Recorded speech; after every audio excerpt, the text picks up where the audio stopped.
All right, Ian. Well, we are in Adelaide at the Hire 22 convention. Thank you for coming on the Rental Journal podcast. Thanks for inviting me.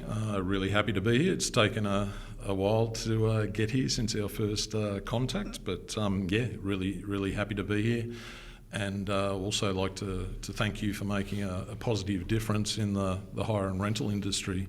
The podcasts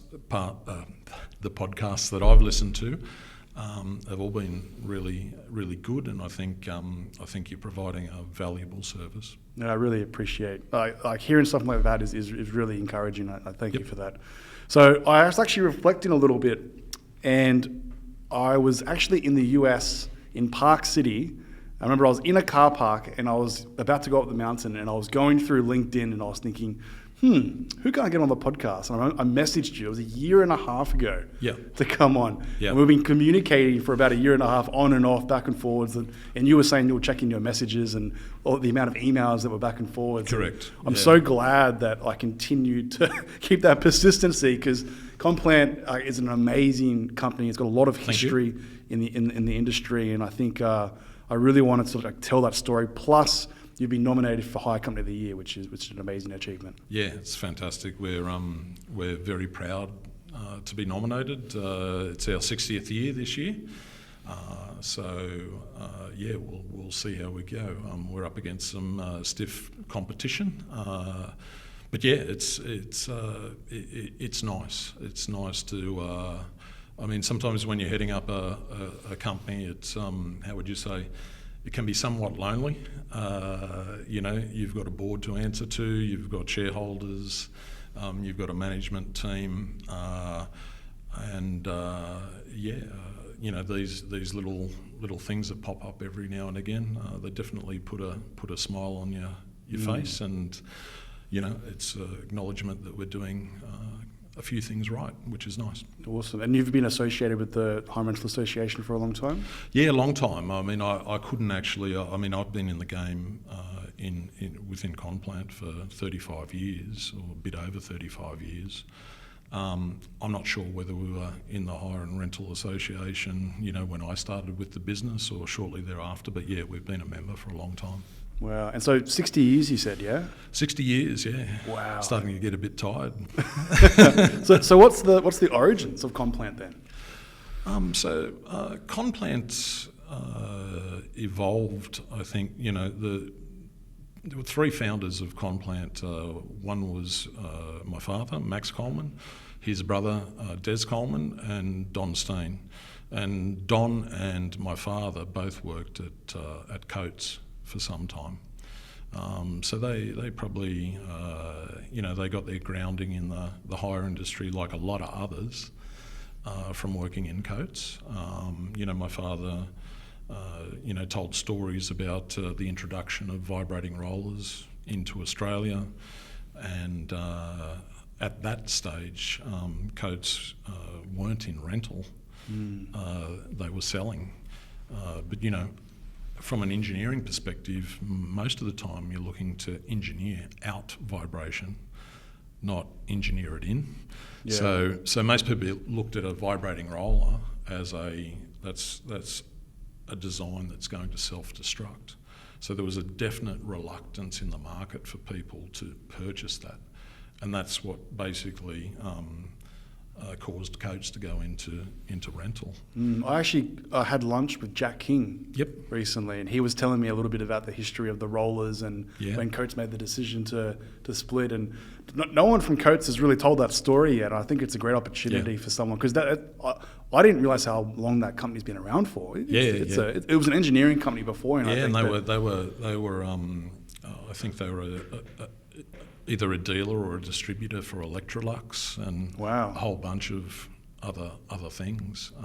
It's a very different business today than what it was back then. But so both Don Steen and my father had their grounding within Coates. The money for the startup of Conplant, that came from my father's brother, Des Coleman. So he was more or less a silent partner in the business. And strong engineering background, and yeah, we've always had a heavy focus in compaction. So, building trailers, building tilt tray trucks, building rollover protective structures, doing a lot of interesting engineering things, but always, underpinning that was compaction equipment. Compaction, yeah. I was looking at some of the older photos that were put around. You have to explain the photo, and I'll try and put it up there so the listeners can see it as well. It looked like a tractor and a roller joined together. Yeah. What is that thing? So, look, to be honest with you, I don't know too much about it. We found it in the archive type, pics that exist, along with probably 30 price lists. Incidentally, I don't think the pricing has gone up in 60 years. Probably. But that's the rental business, yeah. I think it was just a function of a tractor was the main workhorse, and the tractor needed to do other things.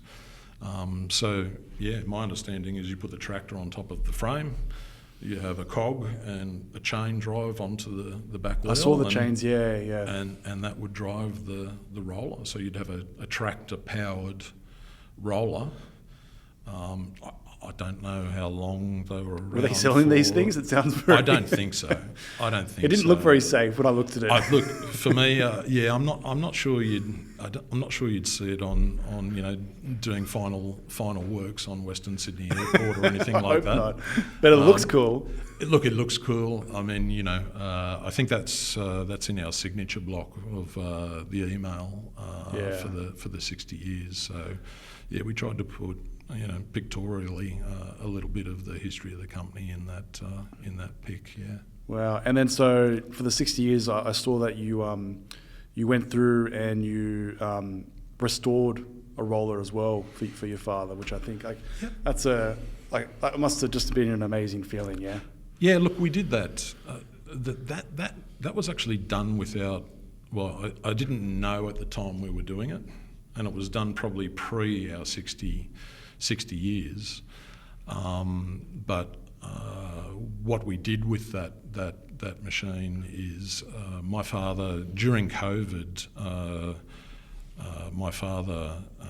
was having a lot of falls.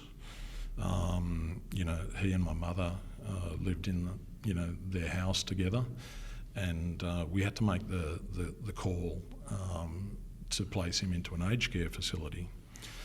So that was during COVID. It was during all the deaths in aged care facilities during COVID. But, sometimes you've got a decision to make, and, none of them are good. Just one of them makes more sense than the rest. And, we looked at it and said, well, we're either going to turn up at the house and have two dead parents at the bottom of a set of stairs, or we need to Mum can't take care of him anymore. So we put him into an aged care facility. He had early dementia at the time, and shortly thereafter he went into the dementia section of that same aged care facility. And I'd go up and visit him, and quite often he wouldn't know who I am. Quite often he wouldn't know who Mum was. And they'd been together for 75 years. Yeah, so it was hard work. Yeah, so talking to the brothers. So I've got two brothers. They're both in the business. When I say in the business, they're both non-executive directors. So they're on our board. And yet we made the call to look. We're not sure how long Dad's going to be with us. So we put that machine on the back of a trailer, and I towed it up to Caves Beach where he was staying, and we took it off the trailer and pushed it over near the entry point, and the staff all knew what we were doing. Mum was there, and the two brothers, and he came. It was a shame in one respect that we planned to video some of it, but he came out before we had a chance to do anything. To get the reaction sort of thing, yeah. Anything with the video. but the reaction was priceless. You know, the doors opened, he walked out, and he just yelled like, "Oh my God!" You know, and he came over. We helped him onto the machine, and he was my father was very strong for quality, very strong on engineering, and he was playing with the machine, and wow, who did the paint job? It's fantastic. It's like, and really, it's probably during that period, and my father passed away late last year, but really for me, from when he went into an aged care facility, that was the highlight, bar none. And Mum was happy, everyone was happy, and he was ecstatic. So, the thing that you learned from that, or that I learned from that, was brothers are saying, look, we need to do this. It's like, wow, how do we find the time? Sometimes you just got to make the time. Yeah. And that is exactly what we did. We made the time, and I'm really happy that we did, because that'll be it's a memory for a lifetime, and I'd say for all of us. And Mum was happy, and Dad didn't have a long time left, and really put a smile on his face, which was nice. Yeah, that seeing that emotion come out of him, like it's something that you'll remember forever. Absolutely. And the good thing was that when we restored that roller, the guys, they couldn't find an original steering wheel, so we had a plastic steering wheel on it, not quite authentic. We had a few CAD-plated bolts, which probably didn't exist in, the late 60s. So it wasn't restored exactly right. It was pretty good, but not exactly right. But he didn't notice any of that. Okay. So that was nice. Yeah, so, this is exactly what I remember. We didn't want to bring it up and then say like, "Geez, boys, you've really disappointed me." That's amazing. That's so good.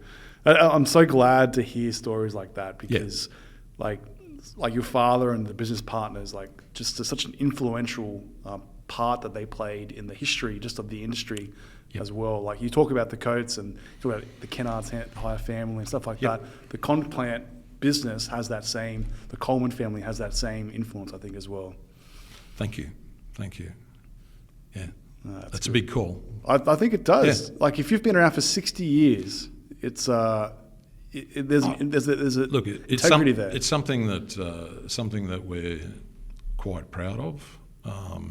We've, and it hasn't always been, simple and easy. That's for sure. Working through, periods like the global financial crisis. Immediately prior to that, we'd acquired a business. We'd diversified into a number of other segments. We'd done a whole bunch of stuff, literally in the months before the GFC hit. So it was the perfect storm in reverse. So, then like everyone else, we had mining boom construction contraction, which really hit hard. So they were probably, in my experience, the most difficult periods to work through. So to come out of those sort of difficulties and be on the other side, essentially learning, there's a fair few takeaways from working through those periods as well. Yeah. But come out the other side, what I'd consider to be sharper, smarter, and stronger is we're proud of that for sure. Yeah. And so let's talk about the history side a little bit more. So from day one, was it just selling rollers or rental? Like what was how did the business evolve into Conplant that is today? Yep. So we were best described, as I understand it, because I was fairly when the business started, I wasn't alive. But obviously when it when I became involved in the business and aware of the business, I was still quite young. But my understanding is a strong engineering background. So we were manufacturing, even small things like concrete trowel blades. So we were manufacturing. But as I say, we always had a strong rental background, and that was rooted in compaction. I think we were, for many years, we were operating out of one location in Smithfield. So originally we started in an old chicken shed. Okay, that was the original start. We then moved into more purpose-built premises once we got a little bit of growth. And we were in all sorts. When I started with the business, we had car trailers and sewer snakes, and it was a mix between heavy compaction and a general hire business. Okay. And that's when I came into the business, and we were probably like that for probably around about another 4 to 5 years. And then we just took a hard look at the business and said, all this other stuff is really a distraction. What we do really well is compaction, and that's what we're going to focus on. And literally, it was more or less one board meeting. Did the numbers, presented, and we were out. We were out of basically everything else that we were doing, and we were focusing on compaction. And shortly thereafter, it was probably within 1 to 2 months, then we started at geographical expansion. Okay. And so you mentioned when you joined the business, so what was your first role and how were you introduced to the family business? Wow. So, look, my earliest memory of the business would be probably sitting on my father's lap in a international truck on a tip site down near Homebush Bay. Okay. So we were off a main road on a dirt road, and he grabbed me and said, "Right, son, let's have a drive." So that's probably early introduction to truck driving. And then probably my other memory was going up to work with one of my friends that lived near us, and my father would start up, crank start 2 machines, and my friend would be on one and I'd be on the other, and we'd be driving around in circles within the yard. And I remember it quite well because one of the machines was slightly faster than the other one, and it kept hitting. And then my father come running out and had to switch one of them off. But so yeah, I was around hire from when I was born basically, and even on weekends when I was a bit older, it would be go to work and put car trailers on the back of customers' cars, and then go back into the office and do another 15 minutes of my homework that was due on Monday. Sure. So there was that kind of, probably when I was in later high school, it'd be on, I could earn some extra money by going during the holidays, and I'd paint machines, spray paint machines. So it was I've been around hire more or less all my life, and but in a full-time capacity, been in the business for a bit over 35 years. And then what was your first proper role in the business? You said that you made that decision to really focus on compaction. Yep. Was that really when you joined the business properly? No, I would have been in the business for probably 5 to 6 years. Okay, so a lot of experience in the business at that stage, okay. yeah. So I originally did an apprenticeship, so apprentice plant mechanic. And I've worked in almost all facets of our business. I've done sales, I've managed our workshops, I've driven our trucks. I was very hands-on. Not so much hands-on now because I kind of understand where my value is in the business, and also my value, at home. So work-life, home balance. But if the guys need a hand anytime, I'll put my hand up and do what's required. It's having that experience within the business, it plays such an influential role in the type of leader that you become for that organisation, because you understand what that person's going through and what it means to do that type of role as well. Correct. I find it very hard, like, to understand how these CEOs or these general managers come in with no experience from the industry. Like, it's a big challenge. Yeah, well, look, I watched a documentary recently on Boeing called Downfall, the case against Boeing, and it's going through their history and talking about it's essentially the two 737 MAX aircraft that both crashed, within 5 months, and it's a documentary that more or less outlines how they got there. And if you go back, and there's synergies with our business, and not synergies in size, but synergies in approach. Boeing originally, and for much of its life, was an engineering-driven business, no compromise whatsoever on safety. And their philosophy was, if you get the product, engineering, safety right, and if you provide good service for your customer, the profits will flow. They merged with McDonnell Douglas, and shortly thereafter, what was the CEO of McDonnell Douglas became the CEO of Boeing. And their approach was value to shareholders. What's the share price? So they would have an engineering meeting, and the first slide on the PowerPoint would be what is the current share price. And their approach was, how is this meeting going to improve shareholder value? And for me, it was a clear example of what happens when you go too left of centre. You lose the focus. So for me, our business has always been driven off, good engineering. So we try and get good products. If there's a problem with those products, reliability, safety, whatever it is, we'll engineer it out. If we've got a reoccurring problem, we engineer it out. We don't put up with it. When I started in the business, we had one sales guy that had only just started. Before that, we never had a salesperson in the business. Wow. It was driven off the back of, good service, good equipment, and, really the customers just kept coming back. And that's probably, from a legacy perspective, that's really what I was able to inherit when I started to head up the business. And that's sort of entrenched in our culture. So for me it was a walk-up start.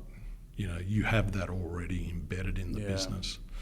And those kind of things just make doing the job that much easier. And so it sounds like when you came on board, you made sure there was a clear focus on the direction for the company and what you wanted to work on. There was a direction around growing the business and expanding as well. So, there's some pretty big challenges to take on. Yep. How did you sort of combat those and sort of make sure that you didn't overextend yourself too much at the start? Yeah, well, look, I think we generally have a measured approach with things that we do. I mean, I look at things, after the GFC, you look back at what we did prior to the global financial crisis, and you say, well, what did we get wrong? And you look at it and you say, well, we actually didn't get much wrong. It was just bad timing. So I think we generally have a fairly measured approach to growth. I think we generally, whether it's new plant, new geography or new people, we generally have an approach where we invest. So if we're putting a new person into a management role, they'll spend a week with induction. So if they're Brisbane based, they'll spend a day at Brisbane and they'll spend 2 days in head office in Sydney meeting the people that they'll be talking to. You invest up front rather than try and backfill afterwards. Look, for me, not an exact science. I didn't have, probably apart from my father, apart from my father, I'd say that I didn't have any real mentors or people to advise me. I think the best way I can describe it is, and my father wasn't one to sit you down and explain things. You know, you would learn from him by seeing, you know, his actions and see how he would work in a meeting, you know, with some suppliers or that kind of thing. It wasn't a structured learning process. It's probably maybe similar to how a son would learn how to farm on a farm. Sure. You know, grow up with it, and you see what your father's by experience, doing, basically. and by experience, and that's really probably how I've evolved. I've always been fairly, I'd say, extremely self-driven. So I like moving fairly quickly. I was saying to someone the other day, it's like sometimes our business feels like it's moving too slowly, but then when you prepare for a board meeting, you realise what you've worked through in the last, say, 4 weeks. Yeah, reflect a bit more. And it's quite significant sometimes, some of the stuff we get through. So yeah, I've always been quite driven, both in business and probably in my personal life as well. So, and you mentioned earlier in the podcast that being a CEO or being a senior leader can be lonely. Yep. Sometimes. So you want to talk about that a little bit? Yeah, it's generally not lonely when it's good, when things are good. When things are hard, like coming out of the global financial crisis, where you're not sure whether a financier is going to come and lock the gates on any given day. And so what I mean by being lonely is, you know, you're contending with financiers, you're contending with your board, which is generally at that time family. You're dealing with your management team. You don't want to spook and upset anyone. So, you know, my demeanour during that time, we could have, you know, the house could be on fire and I'd be calm. And that's what I needed to do, you know. And when I say it's lonely, I don't want to put fear into my wife, my children, the shareholders, our financiers, our management team, our staff. You've got to be the rock. And it's I won't say it's hard. It's just, as I say, it's like you don't really have anyone to download with. But is that a risk as well, that you sort of put a bit too much pressure on yourself sometimes? I think it's generally a risk. My personality type is that, you know, I'm sure everyone's got a breaking point. I've been through quite a few situations in my life, you know, whether it be a tangled parachute or a that's an extreme, a lion, a close call with a lion in South Africa, or whatever it might be. I've been in some fairly high pressure situations, and I react fairly calmly. I think the listeners want to know about this parachute, because they let's tell that story. Well, look, I didn't really ever have a real desire to parachute. Okay, I'm not really risk on or risk off. It's sort of, I consider myself relatively neutral. But yeah, we were travelling around New Zealand. My son, who was probably maybe between 8 and 10 at the time, said, "I wouldn't mind skydiving, Dad." A 10-year-old skydiving? Yeah, and we were in a camper van, and we were pulling into Franz Josef Glacier, and it was overcast and rainy and pretty miserable, and it was you know, just on dusk, and we pulled up and had dinner and had some sleep. I got up the next morning, and it was an absolute pristine day. There was no wind. It was crisp, nothing but blue sky. I look up, and there's snow on the mountain, and it was just stunning. And I walked down to reception, and I said, is there a place here where you can skydive? And they said, yes. I said, what's the age limit? They said, not sure. So they rang and they said, look, there's no age limit as long as they fit in the harness. So I went back. I said, you better get up. My eldest son's name is Evan. So I said, you better get up, Evan. We're skydiving in an hour and a half. And we went skydiving, and it was fantastic. It was a little disconcerting because I was the first out of the plane and we were under chute. And then I watched Evan come down, and obviously a tandem jump, and went past and kept going past. And I'm thinking, it's going to be a hard conversation back at the camper van. But then the chute popped up and everything was good. But yeah, so we ended up doing quite a bit of skydiving. We ended up having his opa from South Africa and two of the boys and myself, so 3 generations, on another trip to New Zealand, jump out of a plane. Wow. On one. So I think we went from 19,000 feet, which is a long way up. So that was good fun. But yeah, so myself and one of my brothers said, look, we've done this tandem jumping and that's pretty good, but let's go do a skydiving course. So and that's what we did, and we did a full day's worth of training down at Coleman, and the following morning was the first jump.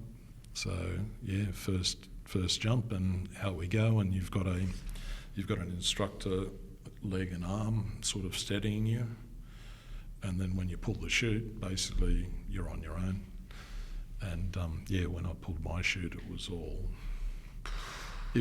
So it was then the training kicks in. It's like, Did time slow down at that point? Yeah, it always does. Yeah. So you're looking at your altimeter, saying, right, I've got 2,000 feet before I have to drop this. If I can't get it sorted, then I drop this chute, and then I have to pull the emergency chute. And the emergency chute the following day, they had 2 names for it. One was the emergency chute, and the other one was your last chute. So for me, it's how would you describe it? Probably a bit of an oh shit moment, but you've just got to deal with it. So it's training altimeter, and then spreading the rises and bicycle kicking, and then looking at your altimeter and doing it again, and then eventually spun around and open. Cool. So the training was, there's a bar. If you have a drink, any alcohol during the day, you can't jump again. So after that, we went straight to the bar, had a beer, packed up. And look, I haven't skydived again solo. So I did the course, did the first jump, and afterwards, I'm happily married. I've got a great wife.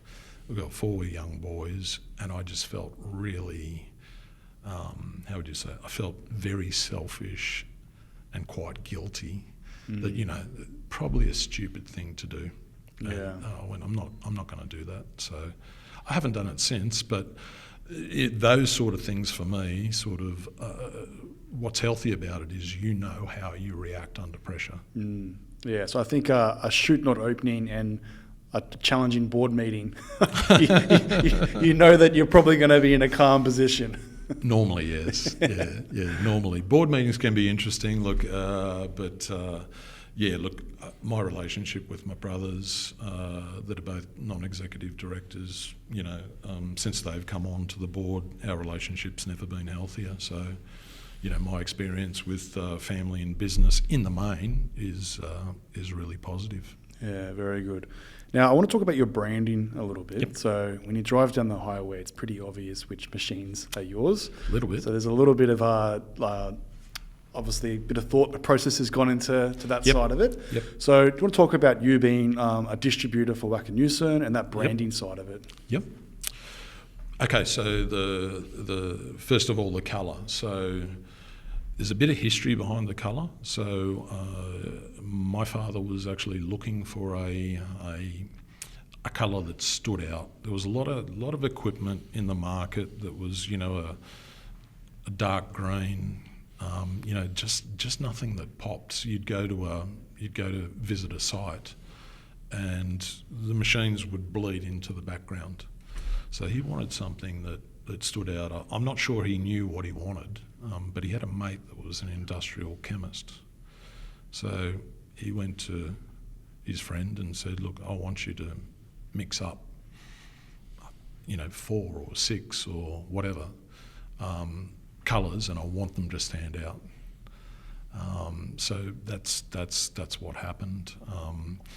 And then he had these little samples of paint colours. And as happens, on days where it's raining, there's nothing for the truck drivers to do. So one day when it was raining, out came a couple of steel Tonka toys. One was a grader and one was like an F-150 pickup truck. He looked at the colour that he thought looked the best out of what was mixed, and they were sprayed up. And we still actually have the grader we have both of them in the original. Wow. In the original colours, so they were the first thing that was ever painted in our corporate colours. So yeah, I think some companies like to be, fly under the radar a little bit. Our colour doesn't. Not you guys. Our colour doesn't. It's pretty obvious. Our colour doesn't allow us to do that. Well, I was even saying, before the podcast started, if you got a bunch of boom lifts down there, yeah, we know who makes the boom lift, but you got to look at the sticker on the side of the boom lift to figure it out. You guys, different story. Yeah, we solved that with the colour. So yeah, we had a safety yellow or safety green, whatever you want to call it, before safety was ever really considered part of the construction business. I do think it's more of a green. I can see the yellow in there for sure. But it's like a limey, yellowy green. Absolutely. Yeah. It pops. It definitely has a reasonable presence. So yeah, that's something that really we're quite, the branding for me is something we're quite passionate about. We like the gear to look right, and yeah, we're quite proud of how our fleet and our trucks and our field service vehicles present. Definitely. And the Wacker-Neuson side? Yeah, the Wacker-Neuson side of things, it's interesting then incorporating another brand alongside your own, but we're pretty happy with how that's worked out for us.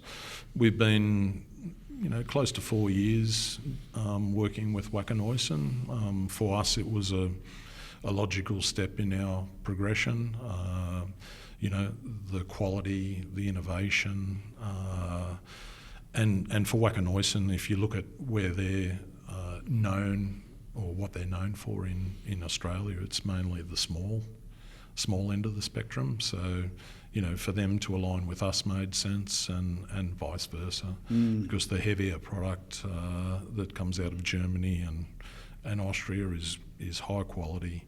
There's synergies around approach to safety. If you look at Wacker-Neuson with their dual view dumpers with the rotating operator platform, so you never have to reverse. Yeah, and I think you're one of the only distributors here in Australia for some stuff. Look, we're a distributor for the heavy compaction equipment Australia-wide, and for the compact equipment and light equipment, we're a distributor a dealer in a number of locations. Okay, gotcha. And then you were talking about innovation just then a little bit as well. It's crazy how much the world's changing at the moment. I was on your website and I saw someone doing a remote control roller down the side of a hill, just from a safety standpoint. But do you want to talk about some of the technology advancements or innovations that have sort of come through? Yeah, so that's actually a pretty interesting one, because we had a customer that had an issue. They were looking at compacting the verge. I think it was around a 40-kilometre dual carriageway. So dual carriageway, verge, 40, so 160 kilometres of verge that they're looking to compact. And some of these were fairly steep cut and fill situations. So their requirement was, we'd prefer to do it with a roller, but we don't want anyone sitting on it, because if the verge collapses, we don't want our operators injured or killed. Sure. Fair comment. So yeah, we developed a system whereby you can take a normal roller, you can drive it normally, flick a switch into remote, and then get out and operate it remote control for those high risk applications. And we probably thought when we did that, we'd probably cap out at maybe 5 or 6 machines. It's like we're well into 10 plus now. Wow. Probably moving into the realms of 20 units. So yeah, they've worked fairly well for us, but more importantly, very well for our customers. So yeah, their alternative to using what we provided would have been probably putting a plate compactor on the end of a wheeled excavator. Sure. So that's a expensive, slow process, and quality's not going to be in the same league. So, the lesson for me with that particular scenario was, sometimes the gold comes from your customers. You've just got to listen. Yeah, I was actually reading about that. I can't remember what that. It was a construction company was talking about the easy ways not to lose a deal. Yep. And it was like not listening to what the actual problem is. Yep. Like telling the customer what you think they need rather than letting them do it. Like all the basic stuff. Like it's actually really simple. But the problem is, like, I think a lot of people get nervous when they talk to customers, or they think that they can just copy what they've done before and put it across rather than actually trying to be a partner. And it's I actually read there was a quote on your website. I do have it written down here, which was for your employees: freedom to innovate, focus on collaboration, and in the veins of customer obsession. Yep. I thought that was a really good way to like capture the culture that you were sort of explaining before, plus reverting back to what I just mentioned about like understanding the true problem that someone has. So is that something that you brew in the organization? I think it's something. I think it's something that my father was passionate about. Whether he knew, whether it was deliberate or whether it was just in his DNA that's how you do things, I'm not sure. For us, I'd say learnings that we've taken from the business in recent years is, again, it's just listen to your customer.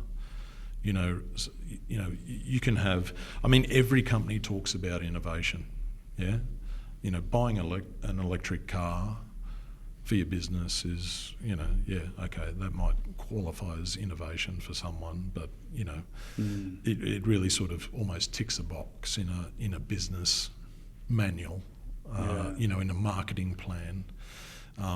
For us, really getting down and dirty with the customers as far as really understanding what they need, but also, it's a bit like say Steve Jobs.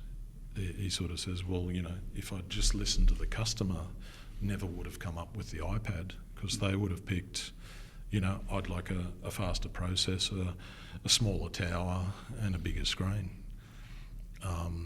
Sometimes you've got to look and go, there may not be a requirement that we're seeing for this, but I think if we had it, there would be.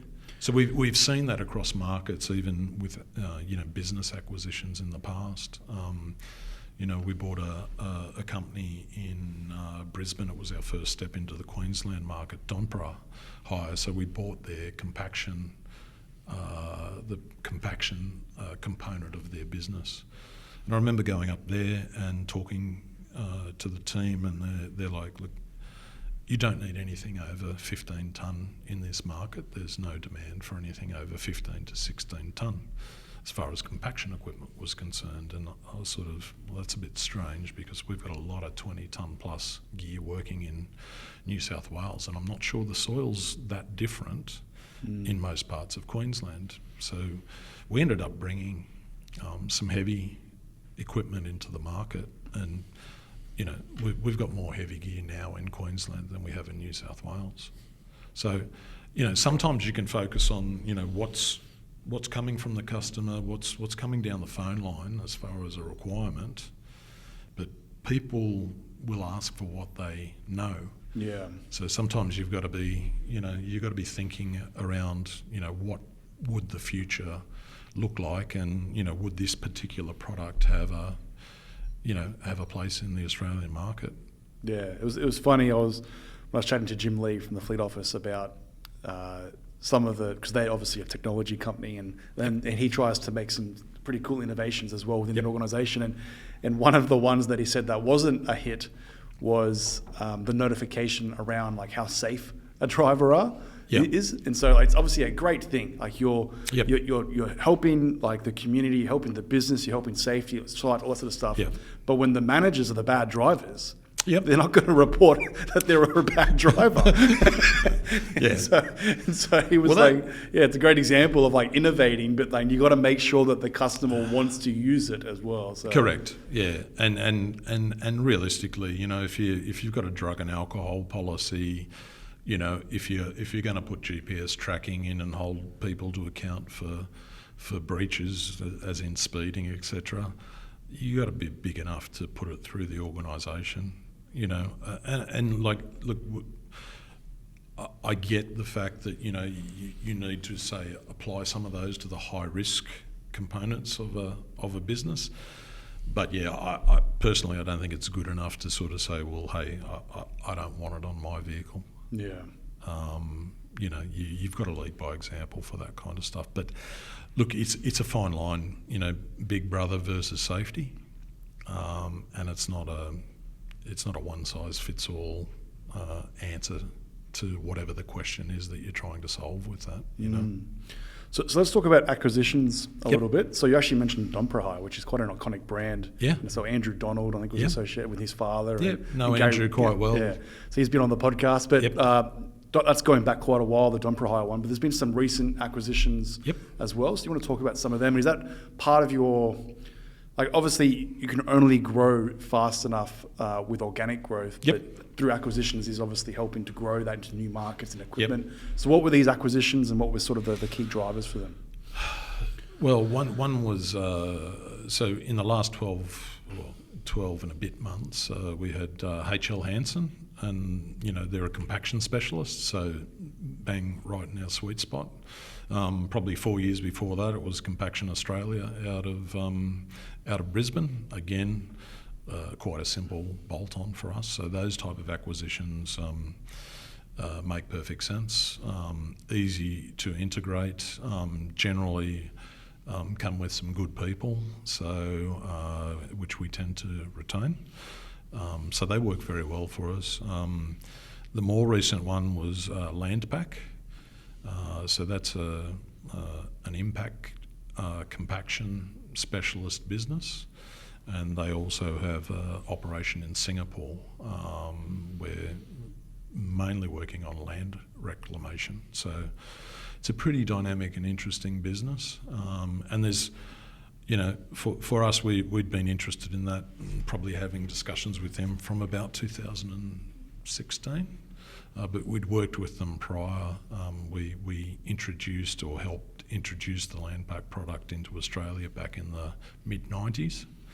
So so that's sort of it's a diversification of product, but it's still in our area of core competency, which makes perfect sense for us. And it's not too difficult to manage.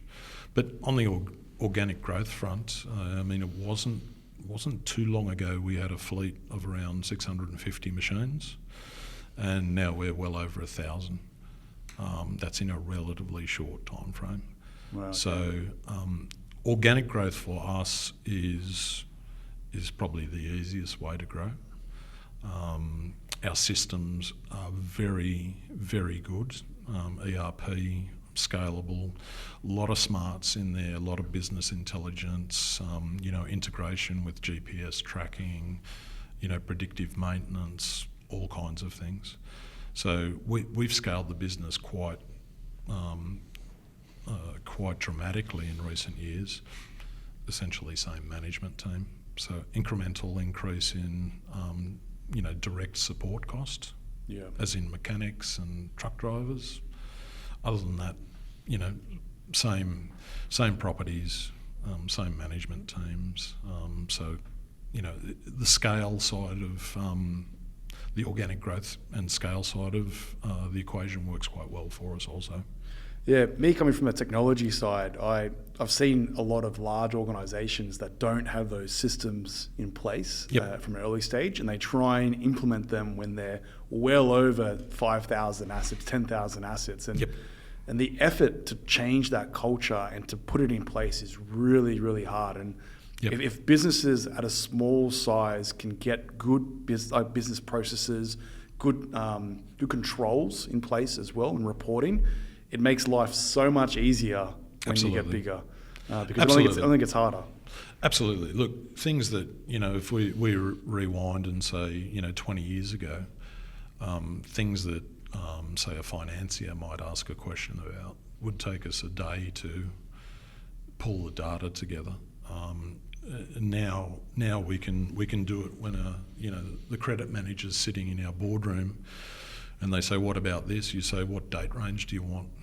And you just run the report in real time. Yeah, rather than being on a whiteboard or on a spreadsheet or somewhere. Do you want to know Do you want to know what your debt position is versus the orderly liquidation value of the assets? Yeah, that's We've amazing. Got it. So we're really driven, and we've been we built our own ERP. We've done it twice now. First one we started in around 2005, and then just based on language becoming semi-redundant, we rewrote it. But our ERP, we even wrote the financial side of it. So it's basically point of call through to financial reporting. And the only things we have really hanging off the side of it is payroll, because it doesn't make sense to duplicate that, because there's already, like everything else that's harmonised in Australia, it's harmonised across every state except for the differences. Which, if anyone's listening in government, if you're looking at improving productivity, good place to start would be to actually, when you say harmonisation, actually do it. But probably a different story for a different day. We could probably do a whole podcast just on that if you wanted to. Absolutely. Oh, great. So one of the, I was talking to the Home Rental Industry Associations, the HRA, about nomination, and part of it is having good systems in place, and they do a lot of auditing. So when you get nominated to be Rental Company of the Year or Hire Company of the Year, what's the lead up to that process?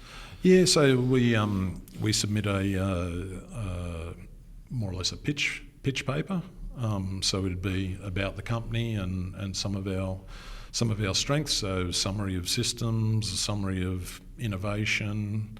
We try and do that to mitigate or minimise the amount of time they have to question us around that kind of stuff. And then when they visit, we can run through some of the cool stuff. We can show them, our ERP. We can show them, how the business intelligence side of the business works. So, integration with GPS, predictive maintenance, all that kind of stuff. And then some of the fun stuff. Take them outside and show them our self-leveling low loader. Some of those things. So we find it's quite useful.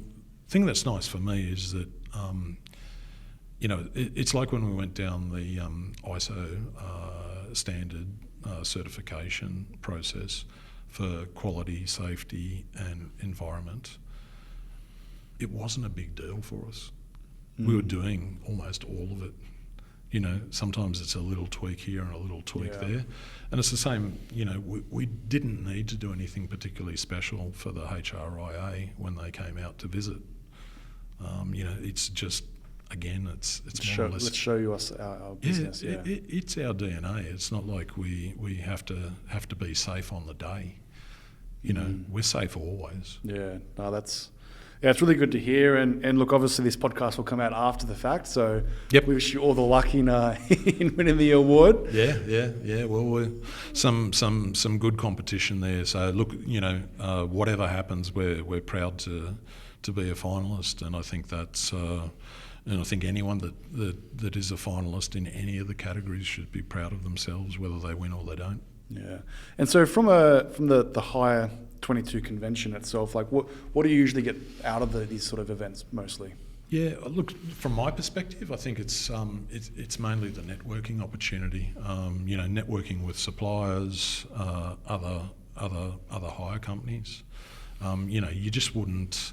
You wouldn't. It'd take you weeks to sort of have discussions with all of the people you're going to bump into. So for me, the main advantage is the networking opportunities. And it's always good to see. I mean, it's a fairly healthy industry. I think it's a good industry with lots of good people, and it's nice to be part of that. Yeah, it's funny. Like when I was younger, I was actually talking about this on an earlier podcast. And I think this probably applies to a lot of people that go to trade shows. I thought that trade shows, you used to just walk around and look at the booths and then then leave. Yep. And then I realized like halfway through, I was like, wait a second, like you meant to just network? I feel like a lot of people don't actually know how to network. Yep. And it's a skill that I think, like, I'm sure that in Terrigal once I went to an HRIA event where they were actually teaching people how to network and stuff like that. But what I don't like is when people, like, they think of just this event as just like, oh, get a booth and then that's it. Like, that's the event. That's not it. We'll sit there, yeah. That's not it. Like, anyone can set up a booth and just hand out business cards and stuff like that. It's about like going there and trying to get as much out, and then you sharing your experiences as well and building it up. So I do encourage people to not just think of it as just a trade show with booths. It's an opportunity to network. Yeah, well, we find, Bauma, Germany is one of the largest, exhibition globally. And, one of the problems that I find when you go there is you bump into people. You're trying to get around all the latest equipment, but you've almost got to have a mission focus. If you bump into as many people as you normally do, you're never going to get around the show. This show's a bit different, it's smaller, it's more intimate, so you can do both. You can kick the tyres, but you can also talk to people and talk to people, for a quality amount of time as well. Yeah, I went to when I was living in Vegas for a bit. I went to ConExpo. It actually shut down early when I was there because of COVID, unfortunately. But I think I was at that one. Yeah, but it's so big that it's actually over 2 sites. Like, you got to catch a bus to the other side of. Correct. It's just crazy how big some of those shows are. Yeah, crazy. You can't see it in a day. Like, there's no. If you wanted to actually go through and actually look at stuff, it's impossible. Yeah, well, when we normally have a bit of an action plan, take multiple people, and we've all got particular missions to, whether it be technology or new products or whatever it is, we'll have a hit list. But there's always something that jumps out that you weren't expecting. But like I say, there's always people you're bumping into. It's difficult to balance at those big shows, for sure. Definitely. All right, well, let's learn a little bit more about Ian Coleman. Mm-hmm. So, that's the scary part. Do you really want to? Oh, geez, here we go. No, this will be easy. So you've already sort of answered some of this. So who do you think played a big influence on you from a mentor perspective throughout your career, or some people maybe even? Yeah, look, I think I've already touched on it. Probably my father, just by observing, observing how he operated. During the difficult periods, global financial crisis, people like Fraser Ronald, who is currently with Pickles, but was with GE Capital. Mm-hmm. So just someone that will tell you straight, what needs to happen, and not mince words. So not necessarily friendly discussions, but very real, honest discussions, and that's always for me, that's always helpful. You don't have to necessarily. And I'd consider someone like Fraser a friend of mine. If he got into trouble, I'd do what I can to help him out, just based on just that straight talking. But yeah, I say from a mentoring perspective, look, we've had some advisors that have worked with us from a board perspective. You get some snippets. We've talked about those little pieces of gold. Yeah. One that sticks in my mind, a phrase. There's a time to think and a time to act. Knowing, the trick is in management, knowing which one's which at any given time. So, but yeah, as far as a mentor, I'd say it's probably materially is my father. Yeah. And for me, I've learnt what I've learnt by doing. I'd be happy to, sit down with the CFO of any organisation and run through financials, and none of that is difficult for me, but it's something that I never had a structured lesson on. Yeah. Yeah. Have you done much mentoring on your side of it? A little bit. Yeah, a little bit. And probably to be quite blunt, it's probably something we need to do more of within our own organisation. We've actually got a real focus at the moment. Common message that I've put into the business in recent times is now is not the time for complacency. Things are really good at the moment. Demand is exceeding ability to supply. And my view is, we can make mistakes at the moment. So we can annoy a customer and they can send 10 machines back and we have no financial ramification because those 10 machines will go to someone else. Where we'll feel it is when we get into the contraction phase, back into the trough. So for me, message into our business is now is not the time for complacency. Whether it be working with your financiers, if you're looking at restructuring debt, looking at lazy security. A financier might have too much security. They're things we measure all the time. When things are good, that's the time to act. Yeah. You can't wait till the next global financial crisis hits and then talk about it. Yeah, it's too late then. Gate shut, horse too gone. late. Yep.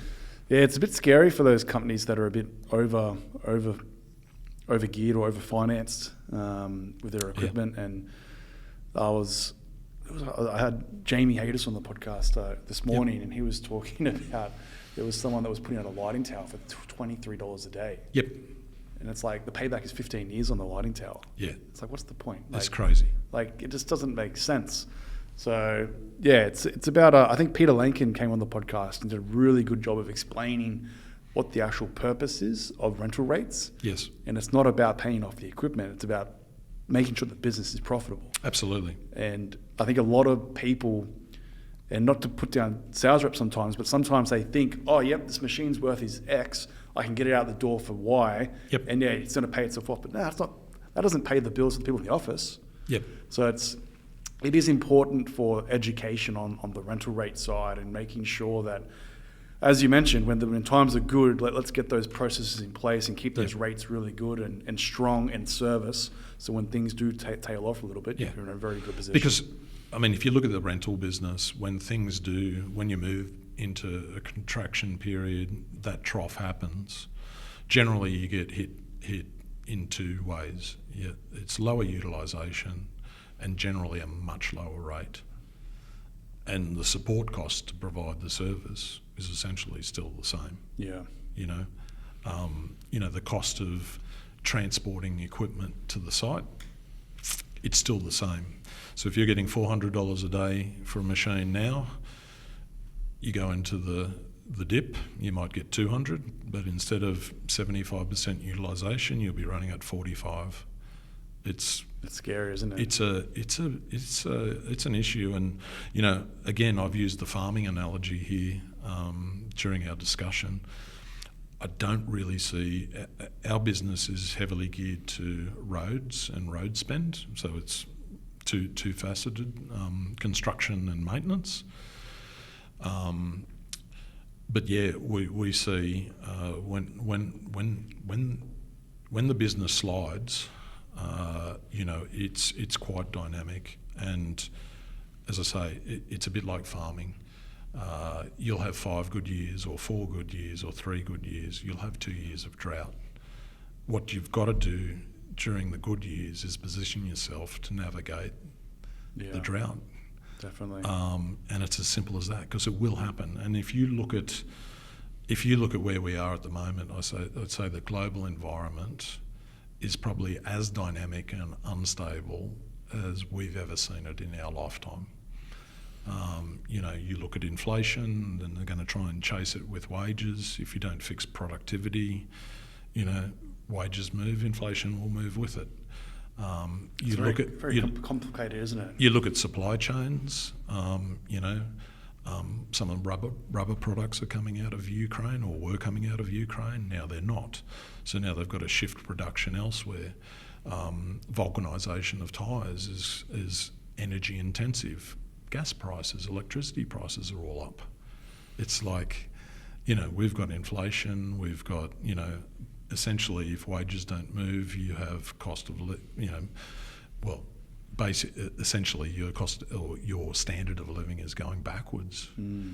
But there's just so much going on, and then there's the element of you don't know what you don't know, and that's probably the scariest part. So, yeah, we're very mindful that we're probably in for some interesting years. I think our industry is probably in reasonable shape. If you look at what the infrastructure spend is in Australia, it's fairly big. Yeah. I don't think there's much hope of us actually achieving some of the forecasts that are actually in place, because I don't think we'll get a lineup of labour, materials or equipment. All 3 of those things have to line up for us to deliver what's forecast, and I just don't see it happening. So I see us probably in a stronger for longer period, but again, there's still that. The unknown. There's the unknown, and I think everyone needs to be quite mindful of that. Yeah, because if you throw in a mix here, and this is sort of really putting it out there, if you throw in someone like United Rentals coming to Australia, yep, that just changes the dynamic even more in terms of the rental space. Of course, yeah. Them buying Royal Wharf, or the company that the parent company of Royal Wharf, obviously that's in the shipping container side, but yep. Who knows? There's a lot of big companies in Australia that have a lot of debt, and I'm sure their shareholders would be pretty happy if someone came in and paid 10 times the beta or whatever the number's going to be. Yeah, for sure. So yeah, there's that factor as well. But it's I think it's really good advice that you're giving those smaller businesses in particular, to make sure that they've got everything in place at the moment. So yep. when things do get hard, it's not as hard as it needs to be, and hopefully you're still around. Yeah, well, as I say, my experience is, it's not rocket science. It's just don't be complacent and review and make those decisions while things are good. It's far easier. Once things start to drop, those discussions become far more problematic, and your chance of success in restructuring debt and doing all those sort of things when things are bad are next to zero. Yeah, and your value of your company drops significant. So if you think that you can sell your company and maybe get it back, then it turns into an even harder challenge. So, correct. Yeah.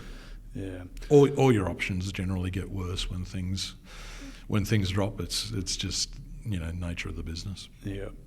All right. Well, if you could give some advice to young Ian, what would you say?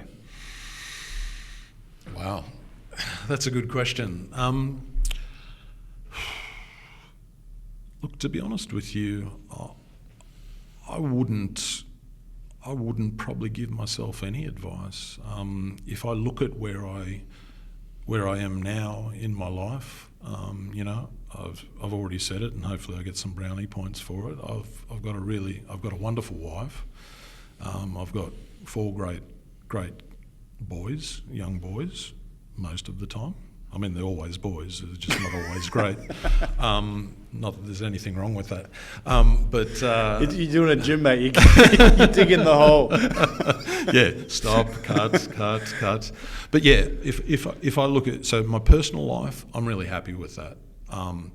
Business life, you know, I can go away with my family for 6 weeks. I don't need to take a phone call. I don't need to make a phone call. I don't need to respond to an email. When I come back to work, nothing bad has happened. There's not a pile of anything on my desk, and you get straight back into it. So I'm pretty happy with how I am. And you know, if I look at some of the hard lessons over the time, you probably wouldn't change those either, because, you know, shape you. Yeah, correct. You know, without that, like, you know, the common mistake is really, you know, going through a difficult period and not learning from it. You know, if you can really apply yourself and say, well, yes, that's happened. What could we do better? What should have we done better? And what could we do better in the future? It sets you up in a position of strength, and I think that's. So yeah, I you know, maybe I would have played in a band for an extra 2 years, you know, and enjoyed that a bit more, or you know, maybe I'd say you know, buy a farm in 2019, so you've got somewhere to roam during COVID. But sure. No, largely I really wouldn't change anything. So. Yeah, and you talking about being able to sort of walk away from the business for a period of time, yep. and come back and everything's still like secure and safe, yep. and no fires to put out. A lot of small business owners, one of the biggest things they struggle with is that they're attached to yep. the business. Like they can't get out of the daily grind. They're almost addicted to the grind sometimes. Yep. And if you really want to grow a business, you got to sort of let go of the reins sometimes, yep. and let other people make mistakes and that sort of stuff. So is that something that you learnt earlier on, or is that something you've applied later on in your career? Well, I think by nature, in a smaller business, and our business was much smaller, so by nature you have to be more active in the business, and it is harder. So it's kind of, you know, a lot of people look at a business like Conplant and say, geez, I'm glad you've got that, you know, you've got over 100 employees, and I don't want that. I look at it and say, well, if you've got a good team, that is why I don't have a headache. You know, our senior management team, their average tenure with the business is over 15 years. Yeah, that means that, you know, I can look at things, and I can have a vision for the future, and I can go off on little tangents, and the business just gets, you know, it hums, and that's nice. In a smaller business, it's hard, and you know, if I look at something like look at something like HRIA, that's where they add value to some of the smaller hire businesses. Like I talk about value, you know, in coming here is networking. You know, I look at small businesses and say, with the complexity in business today, with red tape and legislation and all of the compliance issues, if you don't have scale, how do you possibly survive? And that's where something like the HRIA really comes into play. You know, it's basically looking at the industry and providing direction. You know, new legislation comes out, whether it's Personal Property Security Act or anything else fabulous that they've thought of in recent years. Yep. You know, you get direction. Our business, you know, we can afford to go and talk to lawyers and spend 20 or 30 grand on advice on how to do certain things. If you're running a business with 5 or 6 people, and you know, you just can't make that work. Yeah, definitely. Yeah, I remember going to the the HRIA events, and every time it was just PPSR or PPSA, whatever the acronym you want to use. Yep. It's just crazy when that came out, and that's a great example of like small businesses getting whacked and thinking, what do we do? Yep. And you got to lean on the body like the HRA to provide advice, and having great people in the industry like Gary Kerr and Tim Nuttall that really are very passionate about solving those sort of things. Absolutely. And it's so I don't think I answered your question. Advice for people that need to, it's a difficult one. You've got to get some level of a scale. You've got to either bring someone in that's got the right approach and then mould them and educate them with the business, and then you've just got to obviously let go and give them some trust. And for people that are in it every minute of every hour, I'd say that's probably pretty hard. Yeah, it is. It's very hard to let go. Yep. When it's your baby. Correct. It's hard to let go. But I think someone like Luke Gillen, I think is very good at sort of bringing in great people at Sure Hire and stuff like that. Obviously, you've done a great job. I think if those small businesses can look at those large or mid-sized organisations and learn from them, they'll see that most of the senior leaders have a team of people that they trust, and absolutely, and those people have the ability to make decisions. Yes, that's probably a key thing. Absolutely, it's not, hey Ian, can I do this? It's go along, and if make a mistake, then we can revert and chat about it and whatnot. And we even build that methodology into our ERP. People can make decisions on pricing on the front desk, so they can do pretty much whatever they like. But at the same time, there's an automated message going to their line manager saying price variation, and they'll get prompted to put in a reason. So they have the ability to make decisions. So an example for that might be something like we've hired a 15-tonne machine to a client at a 12-tonne price. Sure. And the reason would be client required 12-tonne machine, only had 15-tonne machine available. Pretty good reason. We've given it to them at a 12-tonne price. Good client. Yeah. And it's fine. Yeah, that's a great example. But if you build that into a hard and fast business rule that you need the approval prior to doing it, you won't win the deal. It stifles the business. It's gone. Like if you can't provide that quote in the same day, next day, then... And it comes back to you trust your people, they will make mistakes, and then it's a matter of saying, well, why did you make that decision? I thought this. Okay, I understand. Well, next time we could do it slightly differently. But that's where the learning comes. No, that's great advice. And lastly, I think you've already answered this a little bit just by what you described as advice to your younger self. But if you were to define success, what do you think that would look like? Yeah, I think I have probably answered it. You did a pretty good job of answering that before. So success for me is in a business sense, success is the fact that I can go away for 6 weeks with my family and everything hums. I come back and the business is something, I'll get information pushed to me from our ERP. I know what's happening while I'm away anyway, but I don't have to dwell on it. I don't have to look at it every day if I choose not to. So that for me, in a business sense, is successful. Obviously, financially, we're tracking well at the moment. Year on year, we're doing fairly well. So happy with that.